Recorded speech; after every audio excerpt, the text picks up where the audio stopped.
Hey, welcome to Off Season, the Work No One Shows, where we sit down with coaches, trainers, and experts developing tomorrow's athletes. Today, I'm joined by Terry High School football coach Darnell Jackson. How you doing? Man, doing all right, man. Thanks for having me today. Thanks for taking the time to speak with me. Yes, sir. I know that I just want to lead with, man, how does it feel coming back to the school that you played for?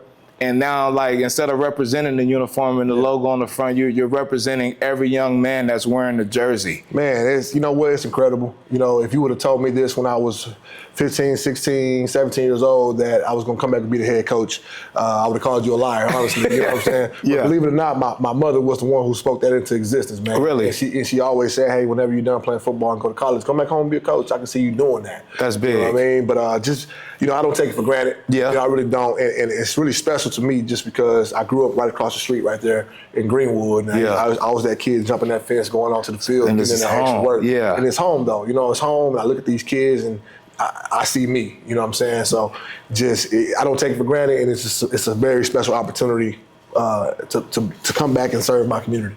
No, that's awesome, man. So tell me, how do you convince athletes to keep building when the outside world has already decided who they are? Man, you know what? These are the type of conversations that we have every day in the offseason with our boys. I tell them just don't listen to the outside noise. Yeah. I said, we so badly want to prove the people wrong. I just say, hey, man, focus on proving the people who believe in you right. Like the coaches, we believe in you. Your mom and dad, they believe in you. Your grandparents, focus on that. Don't listen to the outside noise, because the outside noise is going to tell you that you're already this. Yeah. You know what I'm saying? Statistics show that one in three black men, 1 in 3 Hispanic men are dead or in jail by the time they're the age of, you know, in their early 20s. So don't listen to that. You know, we're not going to do that. We're going to be the standard, and the standard is going to be the standard regardless.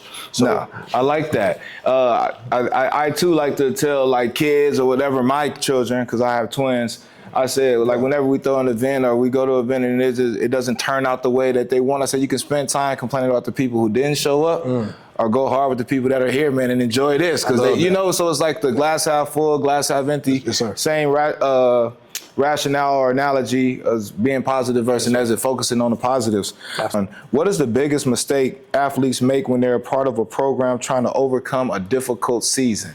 You know what? It's kind of like what we just spoke about. It's just listening to the outside noise. Yeah. You know, this day and age, the transfer culture has become such a thing. Yeah. And I tell kids all the time, hey, man, take care of your own backyard.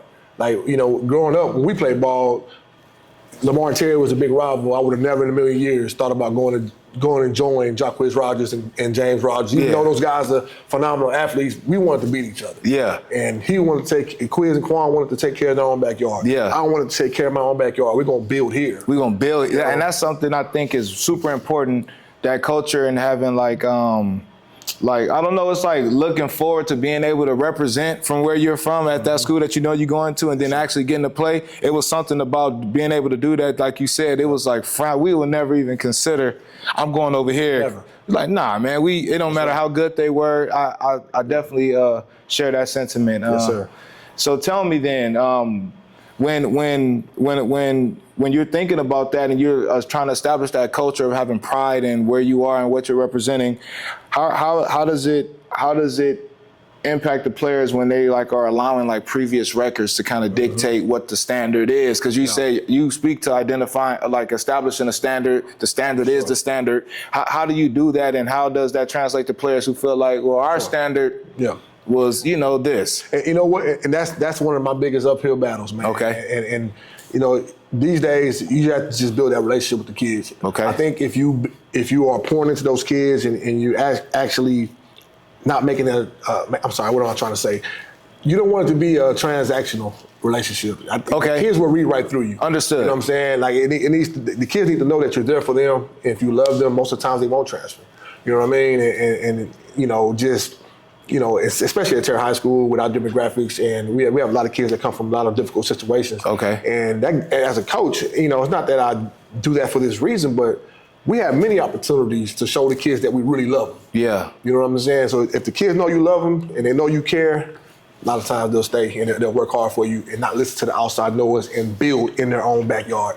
Yeah, I think that a coach represents so much for the kids that they coach, because it should be more than on the field. Yeah. You're speaking to like loving the kids, and that's building a rapport with the kids. But again, that isn't based off just football. That's right. Football is what got their attention. Y'all have similar interests, but you're supposed to take that and guide them and use that as a way to mentor them, to provide a way out, to show them an alternative to maybe what they're accustomed to seeing, or being a male figure, just being present. For me, growing up coaching, my dad wasn't in the house, so having the coaches were the guys, those were the men in my life. Wow. So going to practice every day was like, that's where I was getting male attention. That's right. I mean, to be honest, and I never thought about it, but looking back on it, like, that's where I got the discipline. That's where I got the correction and you don't do that as a man. Why are you crying? Shut up. The stern that I wasn't getting. I had an older brother, but that's not the same as a man that's like working. So I grew up like me. Yeah, facts, man. I mean, and there's so many of us that grow up like that, unfortunately, that I think that's what draws us into coaching, because a lot of the guys that I grew up with, similar background, similar situation, we all found our way into coaching something, whether it's basketball, football, track, we all found our way. And I think it's to pour into guys to make sure that was continued, because it was a big proponent for our success and us being able to like make it through. Man, that's real. So I love to hear that, man. I respect coaches off top, just because I appreciate it. Just the commitment, the sacrifice that you make, and a lot of people don't see that. What the fans see is Friday night game, that's it. Coach winning, running off the field, championship. It's like, bro, I'm sacrificing my summer, the weekend sometimes. I'm coming in early, staying late, the game plan to prepare for the season. Then we end season. Then at the end of the season, we're preparing to see the recap, how season went.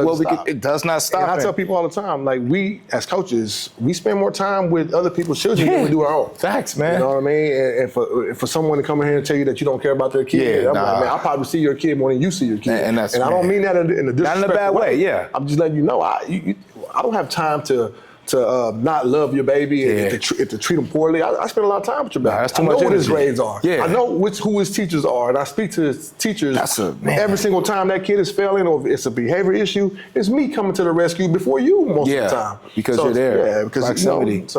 No, and that's big, man. So tell me the difference between frustration and accountability with kids, because I know now, with getting coached and being corrected, man, it takes a strike at their person to where, like, emotionally, I'm not going to say the kids aren't strong enough to handle it, but it seems like they're like, the mentality is a little more fragile to where you have to really be careful with how you deliver that message of coaching. So how do you separate the two? I told myself I won't become that guy that says, man, when I was a kid, but I found myself doing that recently, man, and I don't know what's changed. I don't know if it's social media. I don't know what it is, man. But sometimes you just have to know your personnel. You have some kids that you can really hold their feet to the fire and hold them accountable.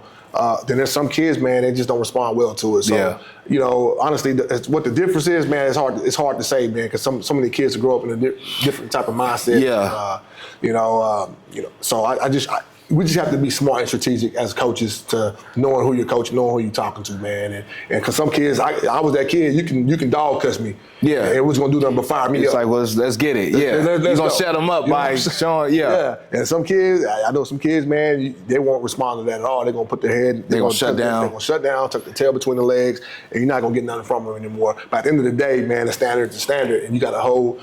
Either way, I'm not going to, if a kid doesn't want to be talked to, we're going to have this conversation one way or another, but we might have to wait. You know what I mean? Yeah. But at the same time, though, you just got to be mindful of who you're coaching. Yeah, and I think you point out a really great point that shows your maturity as a coach and the experience as a coach, because I think that even translates on the field. When a coach doesn't understand his personnel, you can't put him in a spot to win. I don't care what you say he plays or whatever. If you feel like he can do something better, put him there to help the team win and understanding who they are. But then that same saying goes for when you need to correct them. You do have the guys you can yell at, but then you have those other guys, you yell at him, he done for the rest of the game. You might as well sub him out because he done. And then it's like all you needed to do is tell him, like, come here, man, what's wrong? You can get the same result. But delivering the message, and I think that's important for kids, having that high emotional IQ. to be able to understand your kids. I think that's big, man. I like that you pointed that out because coaches don't necessarily say it. We know it. We know the guys. We don't articulate it well because we don't say it. Mm-hmm. We are very reactive where we know the guy. We come here, man. I know I got to grab you. I know I got to give you some attention. I know you gonna mess up because you want attention, but you do something bad to get it. So we just need to make sure do something positive to get that same intention. That's right. But that's a work in progress. And like you said, you understand these kids. Yeah, man. So I like that you pointed that out because coaches don't get enough credit with understanding, and parents just hear the yelling and think we treat every kid like that. Like, no, we on the field is loud, man. I gotta, you know, it's battle zone. It's not even about that. At that point, the kids understand that, but it's like when it's one-on-one coach correcting, coaches are identifying those guys early on. You know the guys who like, man, I can't, and you won't get the results. So I really like that you say that. Now, when your players see Terry versus everyone, because I love that statement, because I'm like one of those self-proclaimed guys, me versus everybody. I love that. So when your players see the Terry versus everybody, what do you want the phrase to mean to them, and what do you never want it to become? Yeah. So it's actually a really old phrase. You know, I'm a guy that's alumni, so we brought it back a couple years ago. You know, honestly, what we want it to mean is that, hey, the people, kind of like what I said earlier, we're going to believe in each other. All right, the family's going to believe in the family. Don't worry about the outside noise. We're going to love one each other. Hey, at the end of the day, I love you. I'm going to fight for you. I'm going to compete for you. I'm going to compete for the coaches. I'm going to compete with my teammates that are standing next to me. I'm not going to worry about the outside noise. I'm not going to worry about what last year said. I'm not going to worry about what the papers are saying about us. You know, we're going to come out here and compete. We're going to line up and we're going to try to beat whoever you put in front of us. What we don't want it to become is just a deal where we're just saying, I'm trying to use proper language here, but yes, it's us against the world, but at the same time, it's not a big middle finger to people. Got you. Now we on the off season, baby. Yeah, I get it. Yeah, we on the off season, man. This is a game day exclusive, man. That's what the brand is built on. Yeah. He basically saying it's us F y'all, man, and he don't want it to be just that statement. Like that's how some people hear it. Take it. Yeah. Some people take it as, oh man, because sometimes you'll get people inside the building and like, what does that mean? Or your boss is outside of this building. Oh, when they ask, like, what does that mean? Are you saying that against us too? Yeah. You know what I'm saying? You don't want it to be that. Understood. But at the same time, we are saying, hey, man. But it's us, though. It is us, and we're going to believe in us. And if you don't rock with us, then go about your business. And for me, when I look at that statement, based on what you're saying, I see another message because it's us versus everyone. It isn't everybody. So when I look at that, all I was thinking like, man, because you said it's team first. It's and it's like, it's us. Right. That's us, man. Plural. It's us. It's us as a unit versus everyone. We're attacking everything as a unit. So when I see that, I look at it as that's a unity thing. That's like a family. Like, we're representing that name that's on the front of the jersey against everyone that may come against it. But it isn't a F you. It's just us as a unit. Like, we're not even gonna think of ourselves as one, as individuals. It's us. It's us. We don't know what y'all are. Yeah, we don't know what y'all are. That's why it's everyone else. Until y'all identify as it is what it is. But I know over here, we got that team morale. So that's how I see it. And I think you can spin that to people, us as a unit, man. I like that, though. That's it, man. And we like the bold statements. It is what it is, man. Come show us different, man, Right, that's right. Yes, sir. What does the offseason blueprint look like for a program that needs to build confidence, discipline, consistency at the same time?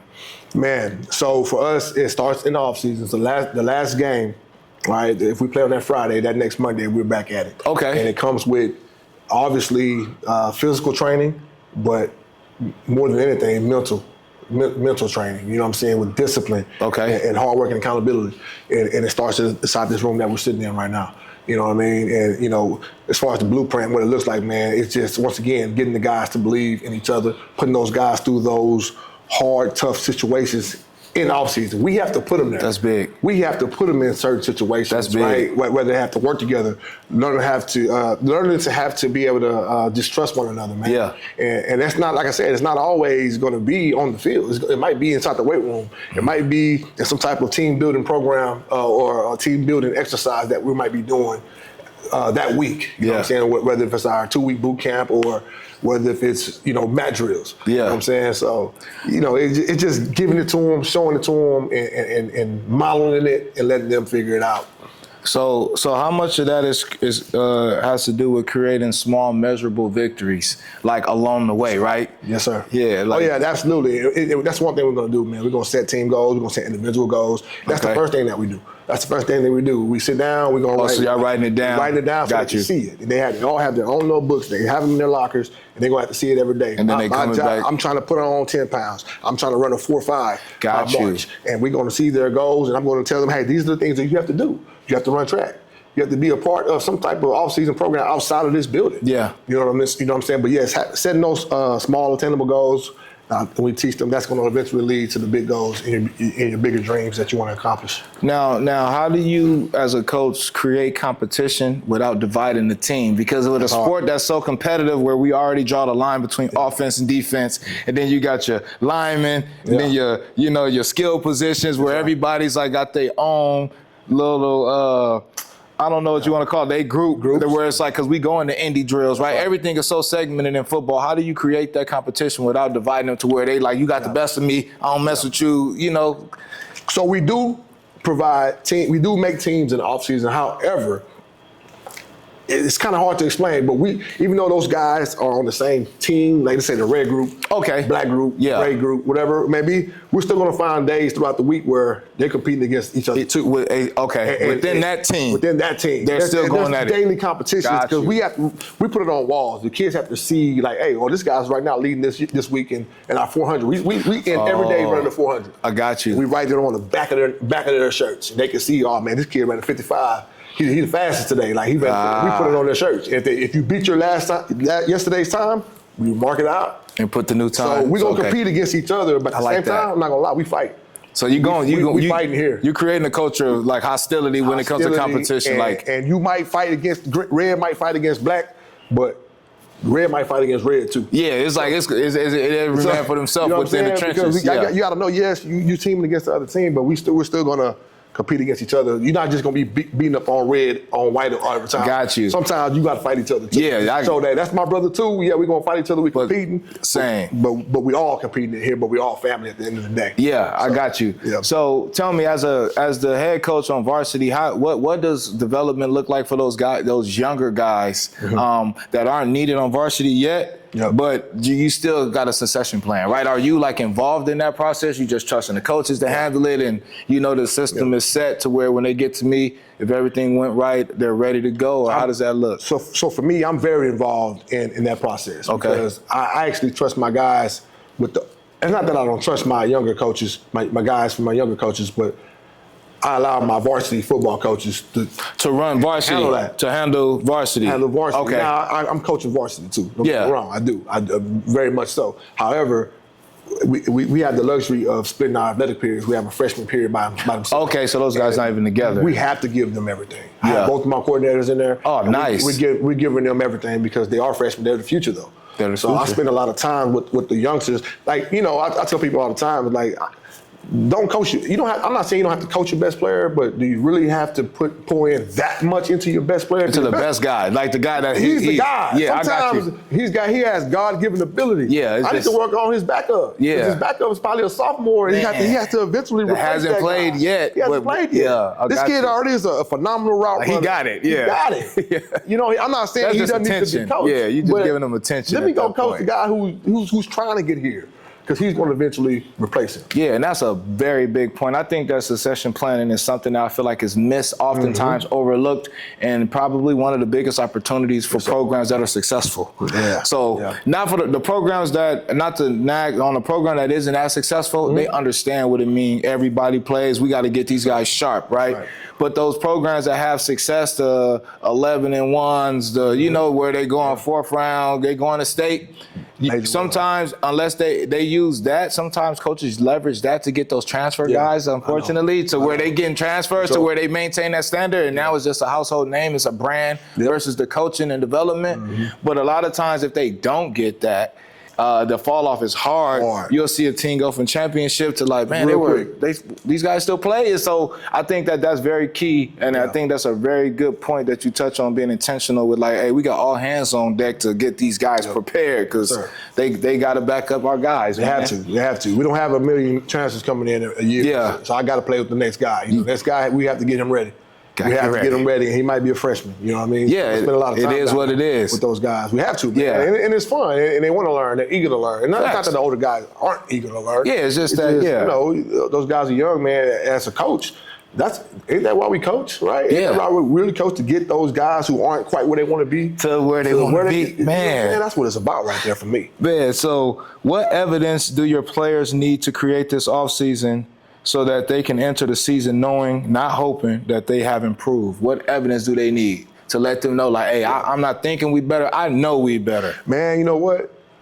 It's kind of like what we do. It's the reason why we let our kids see where they're at. Like every single week, like I said, we writing the numbers down. For me, the evidence is literally the numbers that's right in front of you. If you came in benching, 205 and you're now benching 265. Yeah, come on, you're growth. Better. Yeah, growth. That's facts. You just spoke to one of my linebackers. His goal was to lose weight. He said he was playing around 200 last year. Yeah. Last year he wanted to get down to 185, 190. He's at 185. He said he's the best he's ever felt. Man, like, the evidence is there. I think numbers don't lie. I was about to say that. Men lie, women lie, numbers don't lie. You know what I'm saying? So if you're getting better, if they're going up, you're getting better. I like that. That's why the SAT camp is so important. The offseason is so important, man. Like I said, we let them see everything.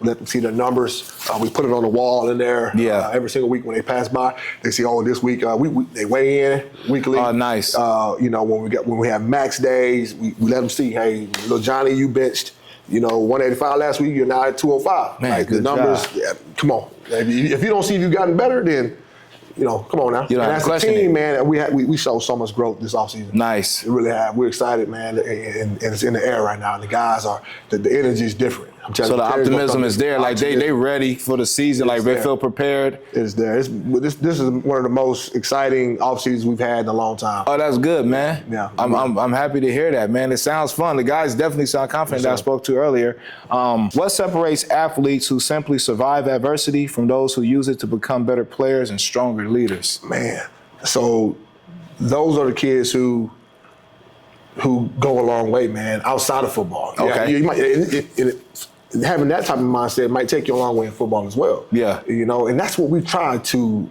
instill in those guys in the offseason, right? Yeah. Just because you can't tuck your tail between your legs when things get hard, man. And you just can't. Yeah. You just can't, man, because if you're doing that now, I tell kids now, you're still like clay. Right, and I still have a say so in building that clay. Yeah. But you're now 17 years old. That clay is starting to harden. It's starting to harden. The clay is starting to harden. So if you're tucking your tail between your legs now, when you're 30 years old, you have a family, and some things might not go your way, you're gonna tuck your tail between your legs when you're 30. Man. And you're 35 and you're 40. Man, when your family and when your family relying on you. So I try to use those life examples. Like, hey man, you tucking your tail between your legs now. You're gonna do that later in your life. You don't want to do that. So you're the third coach that I've talked to in a day. I've been third coach in a row that I talked to. And what's crazy is similar questions, same analogy. I'm preparing young men to be fathers, so when they have a situation at home, when their family is dependent on them, they don't, like you said, get small, man. Don't get little. Exactly. We stand up, we know to face it. We are calm under pressure. And I think that's so important while we're in these younger men lives. And for those coaches that coach the young ladies as well, like when we're in these young adults' lives, to give them that foundation. I love the clay analogy. You can't mold it, because I tell my son, hey, your foundation is going to be the base of what you be for your whole life. So I told him, if you're working out now, it's going to always be easier for you to bounce back, because in your core, you've been working out. And I said the habits that you set now, all your life, you'll be able to bounce back. I told my son, this is why you got somebody like me. I tell him, like, I'm still in shape. And where we look at some people's parents and they may not be as physically fit, I said, but I've always worked out. That's been something I just did. It wasn't that I was doing it to be my age now. Like, I was just doing it at the time that was something I was into, but not knowing I was establishing my foundation. As my clay was hardening, that was locked in. So these kids, man, if you're listening to this one, the habits that you set now, once they start locking, and as you're getting older, 19, 20, those become your character and who you are. It'll be so hard to deviate from those things and to change that it's easier to just do it now and make it become a reality. And that comes with being punctual. That comes down to, even when you're being punctual, doing all your classwork ahead, not procrastinating, because that can become something that becomes a part of your character, where you procrastinate and you make everything harder because you wait till the last minute, and showing up on time to where it can cause you to lose your job, because you get tardies in high school, you get the I'm late, but as an adult, you get a write-up, and then you get fired. We don't get suspended. That's right. You get fired, which would be equivalent to being kicked out of school, out the school district, and and it isn't that you can just transfer, because they got to be accepting transfers for another job. So I definitely like that you said that, man. I love that Clay analogy. I definitely got to clip that one, man. When you identify a player who can help change Terry's direction, what qualities do you see beyond speed, strength, and football ability? Like, what are those things? Some of those things we think about when we see a guy who can like lead as a player beyond the athleticism and all that God-given talent and things like that. For me, it starts in the classroom, man. Like, you know, because sometimes you see kids that have a God-given talent, and you know, one of our pillars, one of our core values is, you know, be who you are no matter where you are. Okay. So, you know, we don't want you to be a certain way out here, then you go to the classroom, now you're over there cutting up, making bad grades, the teacher like crap. So when I get those I get them emails about those kids who are, hey, this kid's so respectful, there was some trash on the floor, he picked it up. Man, when I get those emails, man, I come in front of the whole entire team, and I'll read the emails. That's big. Little Johnny, his teacher said X, Y, Z about him. So that kid leading in the classroom and being a leader in front of kids who aren't really his teammates. Yeah, I mean that's what I love to see, man. And typically those guys will be great leaders on the football field too. Yeah, and those are the kids who we typically identify as captains. It's not always the best football player. Okay, you know, it's going to be those kids that lead here and there, who you are no matter where you are. That role model behaviors. Role model guy. Like that role model behaviors. That's right. Okay, I like that, man. Because it doesn't have to be. It's the guy that's going to make sure it's the same standard it is in when you want it to be cool, when it's cool in front of coach, when coach not there, we going to be. Nah, it's like, no, I'm this guy. All the time. And that's integrity. I mean, right? That's the definition of integrity. I mean, what you do when nobody's looking. What you doing when nobody's looking, man. That's right. Like, that's a big one. I think leading with integrity is probably the best leader you can have potentially 100%. In life, right? Like, so I love that. I love to hear that. 2-minute warning. All right. So your favorite memory as a Terry Ranger? Oh man, probably catching a not a hook and ladder. Oh, actually, yes, catching the hook and ladder. Okay. Against Brenham. We didn't win the game, but that was to almost tie the game. Oh, that was big. You scored on it too? I scored on it. Oh, that's big. Shout out to Bobby Denman, man. Bobby Denman caught the ball on the hits. He pitched it back to me. Let it go. Sideline, man. So yeah, against Brenham. Okay, that's big. And those plays don't always work. So that's actually cool for it to work. Offense or defense? Ooh, man, you talking to the guy who played offense and defense in college. Offense. Offense? Yeah, I'm going to go with offense. I don't even want to go. I'm just leave it. I'm going to leave the question there. I'm going to just leave the answer there. Yes, sir. All right, speed or strength? Speed. Talent or toughness? Toughness. Best quality in an assistant coach? Being a doer without having to tell them to do. I like that. One exercise every Ranger should master? Ooh. Or drill? Like physical drill? Yeah, it could be a drill. Anything that you want. One thing that every Ranger should master. I'll say that. Okay. Okay. Ask that one more time. I'm sorry. All right. That got me. Okay. All right. So, yeah. So give me one drill or something that every Ranger should master. I would say, I'm going to keep it simple, man. I'm going to keep it very simple. Just get your feet right. Ladder drills. Ladder drill. Okay. Yeah. Agility. Yeah. The footwork. Agility, yep. All right. One habit that destroys team culture. Being selfish. Best advice you've received from a coach. I would say be true to yourself and represent your family name and the brand the way it should be represented. I like that. What makes an athlete recruitable? Ooh, man. I would say just having integrity, just being a good overall person. Okay. What does Rosenberg football mean to you? Oh man, it's for me. It means everything. Just because this is where it started. Yeah, this is where it started. It's my community. Now I coach in this community. So yeah. I know this might sound cliche, but it means everything. Yeah. And just to make it full circle, he grew up. He's an alumni. Terry High School, and now he's back, so he's leading the way, and he's also played youth football in the area. Like, this is a community kid. Like, literally, your coach is somebody who didn't just move here and took the job. It's somebody who grew up here and came back home and got the job at home. So he's super comfortable. It's like, this means a lot. So I respect that. I want you to finish this sentence for me. A Terry Ranger always leads with class, character, going the second mile, and having the I am second mentality. I am second. This is us baby. versus everyone. That's right. All right. So I like to leave off every episode with providing the athletes that are watching a game plan. So based on this conversation, I got a game plan that we can commit to for the next 30 days. So we're going to attend every scheduled workout, 30 days consecutive, guys.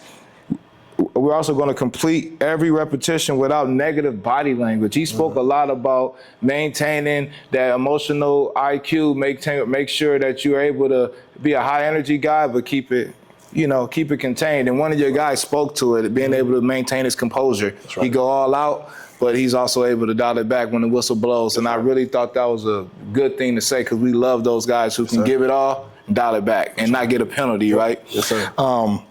Next thing is to ask a coach to identify one weakness and commit to making it a superpower.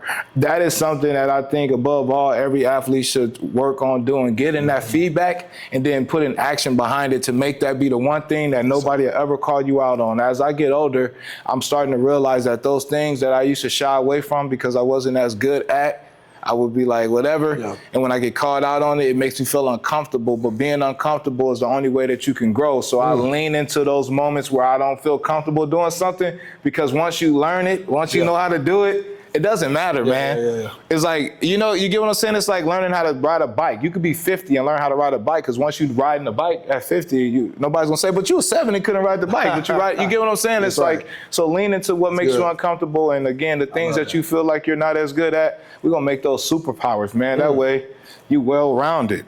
And then the last thing is going to be to represent Terry positively at school, home, and in your community, and most importantly, to the younger guys online. Remember that you're a Terry football player, not only when you're on the field wearing the jersey and the helmet on Friday night, but you're a Terry football player and a Terry athlete on Monday in class, Saturday when you're at the mall with your friends, Wednesday night at home when mom tells you to clean the room or the kitchen. All those things you're going to represent and be that Terry athlete, and especially online.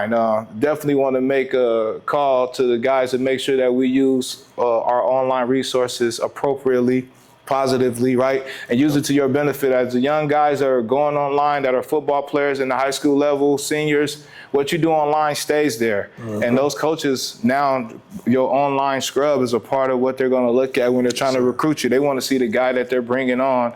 Is this going to be somebody to add value or added distraction?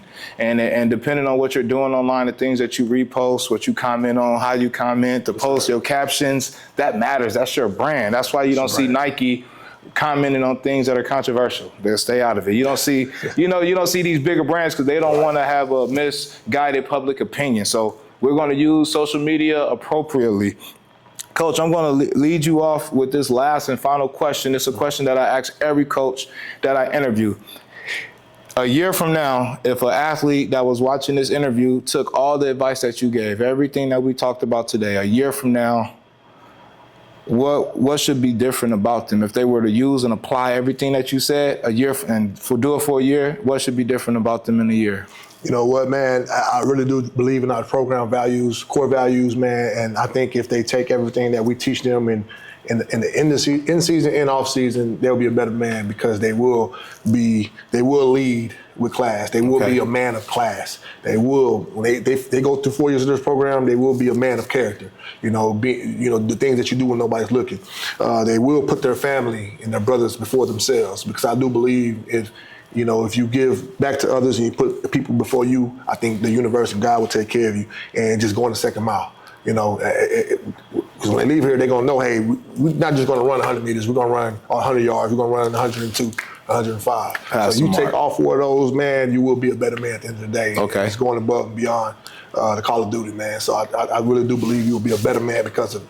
So I love to hear that, man. So, Coach, I do appreciate you again taking time out to speak with me. Of course. Chopping it up with Off Season, man. Game Day exclusive. This is Coach Twan, and again, this is a Game Day exclusive original series Off Season where we're sitting down with coaches, and right now we're at Terry High School. The Rangers are ready for 2026. He said this is the most excited he's been coming off of the off season, so I'm excited to see what this season holds for this team.